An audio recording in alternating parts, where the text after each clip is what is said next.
to our pre-prep assembly. I hope you are all doing well and enjoying your online learning. There's so much great work that's been coming in, so keep up, really keep trying your best, okay? So today I am going to read you a story about Lily, and Lily's mother had travelled all over the world and has planted a magical garden for her daughter, full of exotic and beautiful flowers. And this is Lily's first adventure where she visits an Indian garden. It's called Lily's Garden of India. Lily's mother was the best mother in the world. Lily was sure of it. She made everything an adventure, and nothing more so than the garden she had created for her daughter. It was filled with flowers from all over the world.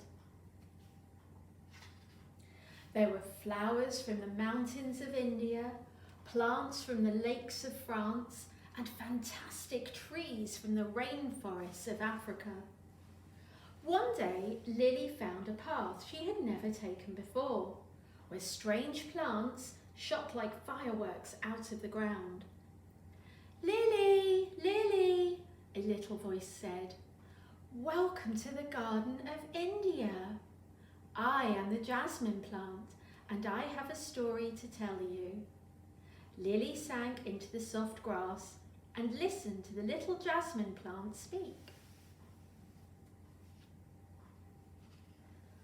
"We are treasured by the people of India, who use us in many of their festivals. Our white and pink flowers decorate the hair of young girls during celebrations and are used to make colourful necklaces." As the jasmine finished her story, and before Lily had a chance to catch her breath, she heard someone else calling her name. "Lily, Lily," a huge voice called. "I am the banyan tree, and I too have a story to share with you." Towering above her, the enormous tree began its tale.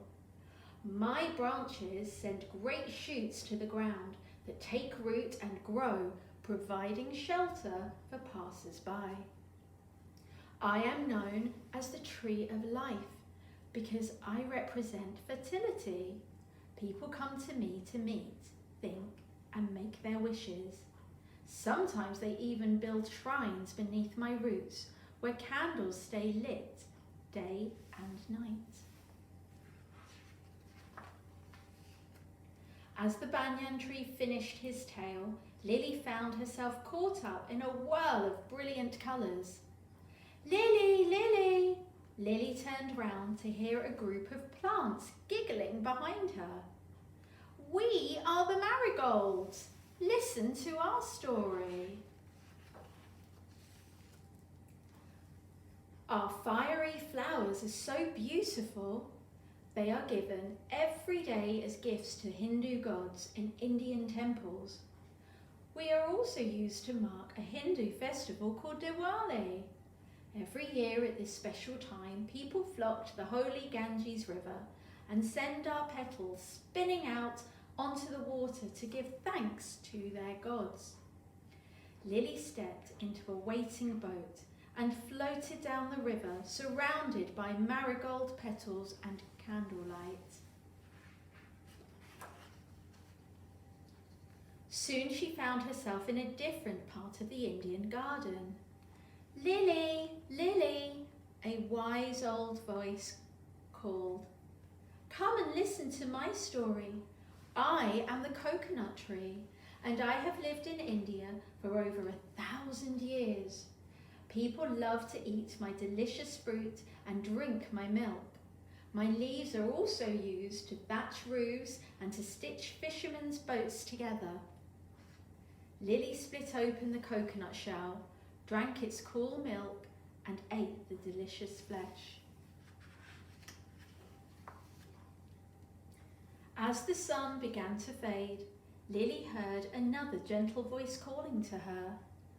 "I am the neem tree, Come over here and hear my story. I know you are tired, child, but please come. Lily made her way over to the friendly tree. The tree lifted her high into its branches.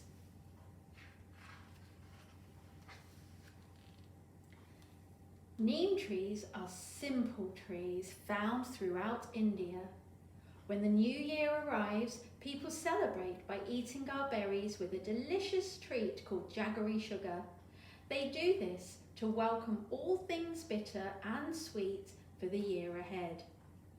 Lily popped a berry into her mouth and pulled a face. It tasted so bitter. The neem tree laughed out loud. Go and drink from the stream, child, to forget the taste. As Lily drank, she noticed a crowd of people gathered around a colourful tree in the distance. Lily, Lily, a proud voice called. I am the mango tree, and my fruit tastes so good that I am known as the king of fruit. Why don't you try one and see what you think? Lily took a bite. The mango was delicious, sweet and juicy. As Lily finished eating, another lovely scent floated across to her on the early evening air. Hello, Lily, said a tea plant, or as we say in India, namaste. Do you recognize me? I originally came from China, but now I am one of India's most famous symbols. Here I am called chai. When you visit the Northern Highlands, you will be offered a cup as a welcoming gift. It's always polite to accept. Lily was very sleepy now and ready to go home, but there was one more plant calling to her. Lily, Lily, called the sweet-smelling flower. I am the lotus. Close your eyes and listen to my story. I am dedicated to the sun because I open my flowers at sunrise and close them at sunset. I appear in many beautiful colours and I am sacred in India. I am also a symbol of purity because although I grow in the muddiest of rivers, my petals always remain spotless.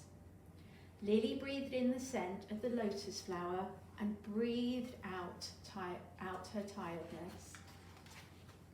As the sun slipped away, Lily noticed that all the plants with their wonderful stories were now silent and resting. She picked herself up and ran home along the winding, twisting path. And as she ran, she heard another, more familiar voice calling her name. Lily, Lily. Lily ran into her mother's arms.